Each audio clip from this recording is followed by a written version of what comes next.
अस्सलाम वालेकुम व्यूअर्स। आज हम जिस ड्रग के बारे में डिस्कस करने वाले हैं वो है अमाइनोवेल 600 इंजेक्शन। इसकी जो मुकम्मल डिटेल है वो मैं इंशाल्लाह आपको इस वीडियो में प्रोवाइड करूंगा, तो आपसे रिक्वेस्ट है कि आपने वीडियो को लास्ट तक देखना। चलें जी, शुरू करते हैं। दोस्तों, अमाइनोवेल 600 जो इंजेक्शन है ये 500 ml की एक बॉटल में अवेलेबल है।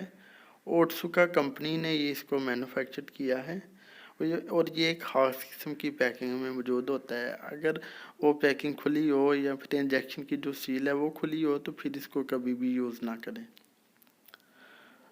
अगर बात करें इसकी कंपोजिशन की तो इसमें खास किस्म के जो हैं amino acids, vitamins, sorbitol and electrolytes शामिल किए गए।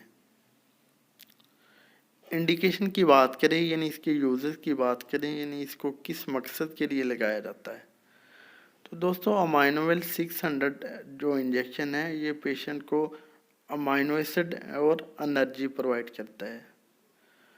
कौन से पेशेंट जो हैं उनको लगाया जाता है, तो बात करें पेशेंट की तो वो पेशेंट जो कि लंबा अर्सा तक ओरली कुछ खा पी नहीं सकते हो, किसी बीमारी की वजह से इनको खाना पीना छूट गया हो, तो फिर इनको प्रोटीन, एनर्जी और अमाइनो एसिड वगैरह मुहैया करने के लिए इसको लगाया जाता है।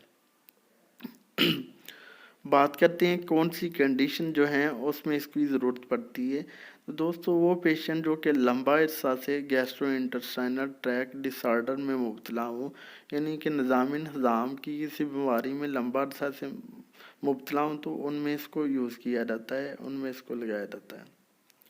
वो पेशेंट जो कि सीवियर किस्म की स्ट्रेस में चले गए हों उनमें भी इसको लगाया जाता है।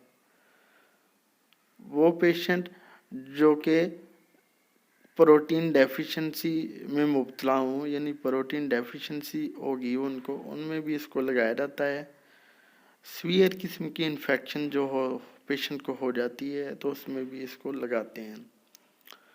Severe trauma, severe Burns and severe injuries जो हैं उनमें भी इसको लगाया जाता है और उस पेशेंट में खासकर इसको ज़रूर लगाते हैं।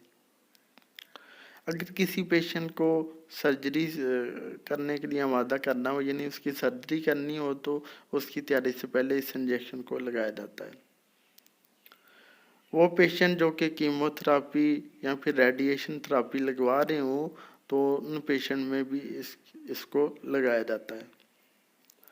वो पेशेंट जो कि लंबा अर्सा तक कोमा में चला गए हों, मतलब काफ़ी लंबे अरसे तक हों कोमा में, तो खान पी ना रहे हों, तो उनमें भी जो है प्रोटीन और अमाइनो एसिड वगैरह को मुहैया करने के लिए इसको लगाया जाता है।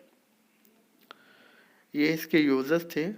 इसके साइड इफ़ेक्ट्स की बात करें तो दोस्तों जैसा कि ये अमाइनो एसिड, वाइटामिन और इलेक्ट्रोलाइट्स पे मुश्तमिल है, तो इसके कुछ हार्ट साइड इफेक्ट देखने को नहीं मिले। प्रिकॉशन की बात करें तो इसकी जो प्रिकॉशन है उसमें आपने ये ध्यान रखना है कि कहीं ये इंजेक्शन पहले खुला हुआ तो नहीं है या फिर पहले यूज़ तो नहीं है। अगर ये इंजेक्शन पहले यूज़ हो चुका है, लाइक आधा लगा है, तो फिर आपने दोबारा इसको नहीं लगाना, मतलब सेकेंड डे में जो है आप इसको नहीं लगा सकते। अगर इस इंजेक्शन में जो है वो धुंधलापन हो, कुछ मवाद नज़र आए, तो तब भी इसको यूज़ ना करें, या इस इंजेक्शन की जो सील वगैरह खुली हो तब भी इसको यूज़ ना करें। बात कर लेते हैं अब इसकी डोजेज की, तो इसकी जो डोजेज है वो दोस्तों पेशेंट की एज, वेट एंड कंडीशन के हिसाब से रिकमेंड की जाती है कि पेशेंट को क्या मसला है, तो उस हिसाब से जो है इसकी डोज रिकमेंड की जाती है।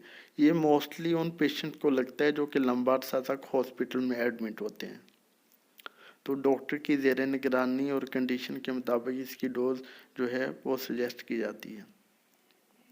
यूजुअली जो इसकी डोज लगाई जाती है वो एक जो इन्फ्यूजन है वो तकरीबन 4 से 6 घंटे के अंदर लगाना होता है। बहुत स्लो लगता है, 20 से 30 ड्रॉप जो हैं पर मिनट इसकी स्पीड रखी जाती है।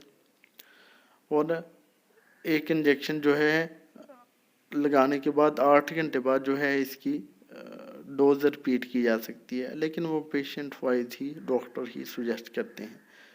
वैसे 5 से 7 दिन तक इसको डॉक्टर लगवाते हैं। ये थे जी कुछ डिटेल अमाइनोवेल इंजेक्शन के। अब हम बात करते हैं इसकी प्राइस की, तो पाकिस्तान में जो इसकी प्राइस है वो है 780 रुपये 780 रुपीज़ इसकी प्राइस है। ये था एक छोटा सा ट्यूटोरियल अमाइनोवेल इंजेक्शन का। उम्मीद है आपको हमारी वीडियो पसंद आई होगी। अगर हमारी वीडियो पसंद आई है तो प्लीज़ इसे लाइक और शेयर कीजिएगा। हमारे चैनल नहीं हेल्थ केयर को सब्सक्राइब कर दें और साथ वाले बेल आइकन को दबाना ना भूलें, ताकि हर नई वीडियो की जो नोटिफिकेशन है आपको टाइम पे मिल सके। आप इजाज़त दीजिए, अपने दोस्त नईम अहमद को मिलते हैं नेक्स्ट वीडियो में। अपना ख्याल रखिएगा। ओके जी, अल्लाह हाफ़िज़।